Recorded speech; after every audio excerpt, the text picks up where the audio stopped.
जय माता अन्नपूर्णा। हे जगत की भूख मिटाने वाली मां, यदि रसोई घर की इस वीडियो को जो भी लायक करें, उसके घर में अन्न धन की कोई कमी मत होने देना, उसकी गरीबी जन्म जन्मांतर की परेशानी दूर कर देना। जय माता दी। दोस्तों, कहते हैं कि जैसा खाओगे अन्न वैसा रहेगा मन, यानी हमारे भोजन का संबंध हमारे शरीर, मन, जीवन इनसे सीधे तौर पर जुड़ा हुआ है। यदि मन पसंद खाना मिल जाता है तो हम खुश हो जाते हैं, अच्छे अच्छे फैसले उस समय लेते हैं, मन प्रसन्न हो जाता है, मन लगाकर हम अपना काम करते हैं। यानी भोजन का संबंध हमारे मन से, हमारे कर्म से जुड़ा हुआ है। वहीं अगर मन लायक भोजन नहीं मिलता है तो दिमाग चिड़चिड़ाया हुआ रहता है। और मनुस्मृति की अगर माने तो व्यक्ति के भाग्य के उदय का रास्ता किचन से ही होकर जाता है। भगवान ना करें आपके घर के रसोई में यह 5 चीज कभी कम हो। कहते हैं जिस व्यक्ति की रसोई में यदि यह चीज कम हो जाए तो उस घर में अकाल पड़ जाता है, गरीबी आ जाती है, कंगाली आ जाती है, घर का मुखिया सड़क पर आ जाता है, बर्बादी उसकी चौखट पर हमेशा बनी रहती है। आप हमारे दर्शक हैं, यह जानकारी लाखों रुपए खर्च करने पर भी आपको कोई नहीं बताएगा। इसीलिए अपनी रसोई में चेक करें यह 5 चीजें हैं या नहीं। अगर नहीं है तो आज ही वीडियो देखने के बाद रख लें। भगवान ना करे किसी का घर बर्बाद हो। कई लोग रसोई में यह चीज ना रखने से आज गरीबी का शिकार हो चुके हैं, उनके घर में मृत्यु भी हो गई है। भगवान रूठ जाता है, लक्ष्मी छोड़कर चली जाती है और फिर कभी मुड़कर नहीं देखती। इसीलिए रसोई घर में यह 5 चीज हर घर में होना चाहिए। पहले वीडियो को लाइक करें और खूबसूरत वीडियो का लाभ उठाएं। कमेंट में लिखें जय माता अन्नपूर्णा, जय माता लक्ष्मी। दोस्तों, बहुत सारी बातें किचन के वास्तु के ऊपर बताई गई हैं, जिसको मैं समय समय पर बताता रहता हूं, ताकि आप भी इनको अपनाकर अपने घर में धन लाभ के साथ साथ अपने भाग्य को उदय कर सकते हैं। किचन में जो भोजन पकता है उसी से हमें ऊर्जा भी मिलती है और इसलिए किचन में बहुत ध्यान रखना चाहिए। विशेषकर कुछ ऐसी चीजें हैं कि जिनके खत्म होने से घर में नकारात्मकता बढ़ने लगती है और कंगाली पांव पसारना शुरू कर देती है। पहले सिंपली देखते हैं कौन सी चीजें हैं जो घर में हमेशा रहनी चाहिए और खत्म होने से पहले ही इनको मंगा लेना चाहिए। जैसे आप भोजन पकाने में सरसों का तेल इस्तेमाल करते हैं, कुछ घरों में नहीं भी करते हैं। कहीं नारियल का तेल तो कहीं मीठा तेल आदि भी यूज होता है, लेकिन थोड़ा सा ही सही, पर आपको घर में सरसों का तेल अवश्य रखना चाहिए, क्योंकि ये आपके शनि को बलिष्ठ करता है। सरसों के तेल का संबंध सीधा सीधा शनिदेव से होता है और इसे किचन में रखने मात्र से लाभ और व्यापार में वृद्धि प्राप्त की जा सकती है। धन और ऐश्वर्य से जुड़ा हर सुख प्राप्त होता है। तेल शनि के कोप का शिकार आपको बना सकता है, लिहाजा किचन में कभी भी तेल खत्म नहीं होने देना चाहिए और हर शनिवार इस सरसों के तेल में से शनिदेव पर अपनी छाया देखकर थोड़ा ही सही आधी कटोरी से भी कम ले लीजिए। उसमें अपनी छाया देख करके शनिदेव पर अवश्य चढ़ाना चाहिए। कहते हैं कि हनुमान जी से पिटाई लगने के बाद जब हनुमान जी ने शनिदेव के शरीर पर सरसों का तेल लगाया तो शनिदेव की पीड़ा समाप्त हो गई थी। तब शनिदेव ने कहा था कि जो भी भक्त श्रद्धापूर्वक शनिवार के दिन मुझे सरसों का तेल चढ़ाएगा उसे शनि संबंधी दोषों से, कष्टों से मुक्ति मिलेगी। इसके बाद से ही शनिदेव पर सरसों का तेल चढ़ाने की परंपरा हो गई। इसलिए हमेशा अपने घर पर सरसों का तेल अवश्य मंगाकर रखें। दूसरी चीज बताने की जरूरत ही नहीं, बड़ी कॉमन है। नमक के बिना भोजन के स्वाद की कल्पना भी नहीं की जा सकती और एक चुटकी नमक आपके जीवन में बड़े बदलाव लेकर के आता है। इसके बारे में बहुत सारी बातें बताता रहा हूं। किचन में नमक का खत्म होना सबसे बड़ा वास्तु दोष बताया जाता है। राहु को नाराज करता है, आपके बने हुए काम बिगड़ने लगते हैं और बिना समय पहली बात तो देना ही नहीं चाहिए। किसी को नमक न देना भी नहीं चाहिए, न नमक मांगना चाहिए। यह आपके जीवन में कर्ज की समस्या पैदा करता है और किचन में नमक खत्म होने ही नहीं देना चाहिए, उससे पहले ही मंगा लीजिए। आजकल वापस से जमाना ऐसा आ गया है, लोग सेंधा नमक का महत्व समझने लगे हैं और ज्यादातर इस्तेमाल करने लगे हैं। तो नॉर्मल नमक जो होता है वो व्हाइट होता है, लेकिन जब सेंधा नमक की बात करते हैं तो ये शनि से जुड़ा हुआ माना जाता है, जो अनुशासन, दृढ़ता, कर्म को नियंत्रित करने वाला आकाशीय पिंड है। और अगर आप रोजमर्रा के अनुष्ठान और रोजमर्रा का भोजन है इसमें सेंधा नमक का इस्तेमाल करते हैं तो यह शनि के प्रतिकूल प्रभाव को कम करेगा। आपके जीवन में हड्डियों के दोष है, एक्सीडेंट्स हैं, दुर्भाग्य है, कष्ट है, बाधाएं हैं, इनको दूर करता है, आपके मन और शरीर को शुद्ध करता है, आपके आध्यात्मिक विकास की ओर आपको लेकर के जाता है और आंतरिक शक्ति को बढ़ाता है। और वहीं इसी की तरह होता है काला नमक। तो काला नमक भी बहुत वाइडली यूज होता है। घर घर में प्राय चाट में हो, सब्जी का स्वाद बढ़ाने के लिए विशिष्ट गंध होती है। इसकी एक बहुत खुशबू होती है। कभी भी जब जैसे कच्चे आम का मौसम है तो सभी लोग थोड़ा थोड़ा खाइए उसको लगाकर के। काला नमक बहुत टेस्टी होता है और साथ में आपके मंगल ग्रह से जुड़ा हुआ है, जो आपके अंदर मोटिवेशन पैदा करेगा, आपके अंदर जोश पैदा करेगा, आपके अंदर ऊर्जा भरेगा, साहस भरेगा, आपके अंदर परिवर्तन का प्रतीक माना गया है।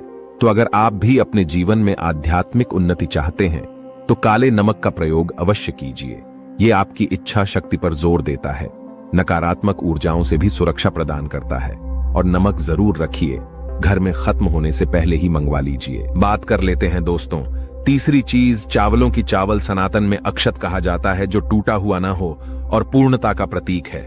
सभी देवी देवताओं की पूजा में चढ़ता है, खीर का भोग लगता है। डायरेक्ट नहीं भी चढ़ाया जाए तो खीर के माध्यम से उसको अर्पित किया जाता है, जो कि पूर्ण भोजन माना गया है। और चावल को चंद्रमा का, ज्योतिष में हम चावल को चंद्रमा का कारक मानते हैं। चंद्रमा मतलब मन का कारक, मां का कारक। और वहीं इसको शुक्र से भी जोड़कर देखा जाता है। तो शुक्र यानी पति पत्नी का कारक, romantic life, personal life, luxuries, घर में बंगला, गाड़ी, आधुनिक इलेक्ट्रॉनिक्स, पैसा, धन, चांदी, सोने के जेवरात, सभी पर शुक्र का राज होता है। और चावल आपके शुक्र को कंट्रोल करता है।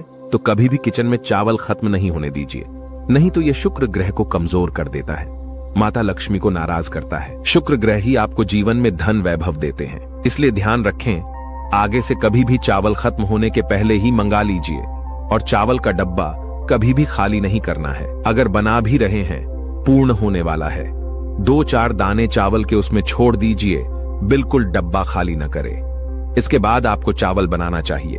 अगली चीज है हल्दी। हमारे भारतीय रसोई में हल्दी के बिना तो चाइनीज भी नहीं बनता है। हल्दी को मैगी में भी लोग डालकर खा लेते हैं। सुनहरा पीला रंग ना आए तो टिपिकल भारतीयों को भोजन गले के नीचे नहीं जाता है। तो एक तरफ तो ये औषधि होती है आयुर्वेद में। अब जब कोरोना फैला था तो सभी को याद है, हल्दी वाला दूध पीकर बहुत सारे लोग स्वस्थ हुए थे। अब फिर से एक नया वेरिएंट आ रहा है और बहुत सारे शहरों में फैल भी चुका है। तो फिर से एक चुटकी हल्दी का ऐसे ही काढ़े का सेवन शुरू कर दीजिए। और धर्म शास्त्रों में हो, पूजा पाठ में हो, हल्दी का उपयोग होता ही रहता है। विष्णु भगवान की पूजा, गुरु ग्रह की पूजा, गुरुवार का व्रत बिना हल्दी के पूर्ण नहीं होता। और ये गुरु ग्रह को मजबूती देता है। और गुरु ग्रह से ही परिवार वालों के सभी सदस्यों का, परिवार के लोगों का भाग्य जागता है, सौभाग्य जागता है। हेल्दी रिलेशन हो, सुंदर फिगर हो, सुख शांति हो, मोटापे को दूर रखता है, निरोगी काया देता है, सुंदर स्किन देता है।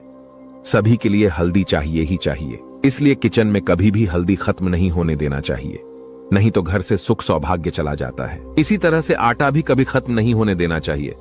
लिस्ट बहुत लंबी है। आटा का डिब्बा भी आपको गरीब बनाता है। घर में आटा है तो लक्ष्मी है, आटा नहीं तो कुछ भी नहीं। घर में आटा माता अन्नपूर्णा के होने का सबसे बड़ा आभास कराता है। ध्यान रखिए, आटे के बारे में मैं बहुत बार बता चुका हूं कि उसमें चना, तुलसी थोड़ा मिला करके आपको पिसाना चाहिए। शनिवार के दिन आटा पिसाए, अपने आटे के डब्बे को धोना नहीं चाहिए। थोड़ा सा आटा हमेशा एक चुटकी डाल के रखे, चावल के डिब्बे की ही भांति। और जब खाली हो रहा है, उसको दोबारा डालना है तो भले पोंछ के सूखे कपड़े से डाल दीजिए। उसको बार बार धोना नहीं चाहिए, नहीं तो ये मानहानि कराता है। और इस तरह से ये तो कॉमन चीजें हैं जो हमेशा रहनी ही चाहिए। ज्योतिष में ग्रहों पर भी आधिपत्य रखते हैं, इसलिए ग्रहों की दृष्टि से भी यह चीजें कभी खत्म नहीं होने देनी चाहिए।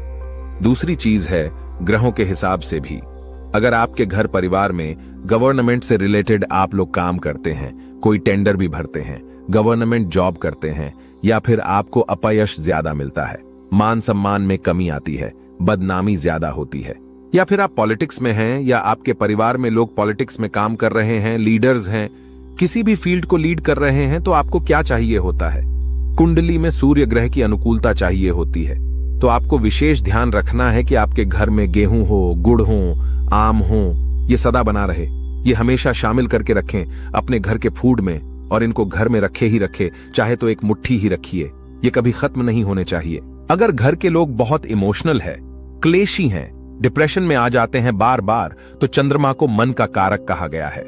आपको अगर इस तरह की प्रॉब्लम है या फिर आप सफेद चावल आदि का काम करते हैं, कोई सफेद चीजों का आप बिजनेस करते हैं, तो आपको ध्यान रखना है कि घर में सफेद चावल हो, शक्कर हो, दूध हो, दही हो, गन्ना हो, कुछ ना कुछ सफेद चीजें आपके घर पे हमेशा रहनी चाहिए। ये चीजें चंद्रमा को रूल करती हैं, तो इनको कभी भी खत्म नहीं होने देना चाहिए। तीसरा है मंगल ग्रह, यानी एग्रेशन, पावर, पैसा और पति पत्नी के रिलेशन भी सभी चीजों पे मंगल का आधिपत्य होता है। मंगल से ही आपको जीवन में उच्चतम स्थान प्राप्त होता है। मंगल ही आपको लीडर बनाता है।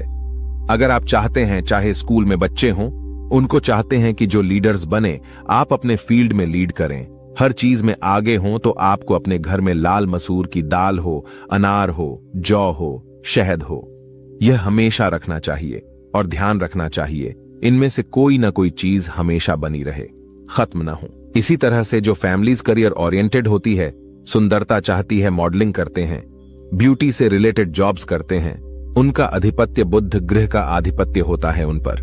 तो इसकी अनुकूलता के लिए हमेशा घर में हरी मटर हुई, हरी सब्जियां हुई, हरी दाल हुई, ज्वार हुआ, ये आपको हमेशा घर में रखना चाहिए। ज्यादा से ज्यादा इनको आप आहार में भी शामिल करें और इससे व्यापार हो, उद्योग हो, बिजनेस हो, सभी में लाभ की प्राप्ति होती है। बात कर लेते हैं दोस्तों गुरु ग्रह की। गुरु ग्रह के बारे में बता चुका हूं। अनुकूलता के लिए तो आपको चना, चना की दाल, बेसन, मक्का, हल्दी, सेंधा नमक, केला, पीली दाल, ये सभी चीजें घर में बनी रहे, ये आपको ध्यान रखना चाहिए। जो लोग भी पैसा, अगेन शुक्र आ गया, तो वीनस तो ये कुंडली में अगर अशुभ फल दे रहा है, आपके घर में पैसा नहीं आ रहा है, बरकत नहीं हो रही है, धन की समस्या है, लोगों को स्किन इश्यूज हो रहे हैं, तो आपके भोजन में आपको त्रिफला, दालचीनी, कमलगट्टा, मिश्री, मूली, शलगम ये शामिल करके रखना चाहिए और इनमें से कोई ना कोई चीजें हमेशा आपके घर में रहे, ये चीज ध्यान रखें, खत्म ना होने देना चाहिए। बात कर लेते हैं दोस्तों शनि ग्रह की। तो बता चुका हूं, शनि के बारे में भी तो आपको काली उड़द, काली मिर्च, लौंग, तेज पत्ता, काला नमक और अचार का उपयोग अवश्य करना चाहिए और आपके घर में अचार खत्म नहीं होना चाहिए। अगर आप भी अपने घर में हमेशा अचार खत्म करके रखते हैं तो सावधान हो जाइए। आज के बाद ध्यान रखें, अपने घर पे अचार कभी भी खत्म ना होने दें, हमेशा अचार बनाकर रखें, चाहे थोड़ी ही रखिए, पर अचार आपको अवश्य रखना चाहिए। और इसी तरह से जो लोग भी राहु केतु छाया ग्रह के अशुभ प्रभाव से बच के रहना चाहते हैं, उनको अपने घर में हमेशा उड्डी दद्द हुआ, तिल हुआ, सरसों का तेल हुआ, ये प्रयोग में रखने चाहिए। तो दोस्तों आज हमने बात की अपनी किचन के बारे में। वास्तु की बात हमेशा करता हूं। किचन की आज मैंने बताया कि क्या सामान आपको रखना चाहिए, किधर रखना चाहिए, छोटी छोटी बातें हैं जो हमेशा बताता रहता हूं। नियम की क्या चीज कहां रखनी है, कैसे रखनी है। लेकिन घर में फिर भी अगर बरकत नहीं हो रही है तो एक बार इन चीजों की ओर नजर जरूर दौड़ाए, क्योंकि ये चीजें आपके जीवन में सुख सौभाग्य को लेकर आती हैं। अगर आप माता अन्नपूर्णा को अपने घर पर बुलाना चाहते हैं तो सच्चे दिल से कमेंट बॉक्स में लिखें, माता अन्नपूर्णा आपका स्वागत है हमारे घर में, आपके घर में कभी भी अन्न की कोई कमी नहीं होने देंगी मां। जय माता अन्नपूर्णा। धन्यवाद। ऐसे ही जानकारी के लिए छाया जैन चैनल को सब्सक्राइब करें और अगर आपको यह वीडियो अच्छी लगी हो तो एक लाइक अवश्य करें और कमेंट में ओम नमः शिवाय अवश्य लिखें। धन्यवाद।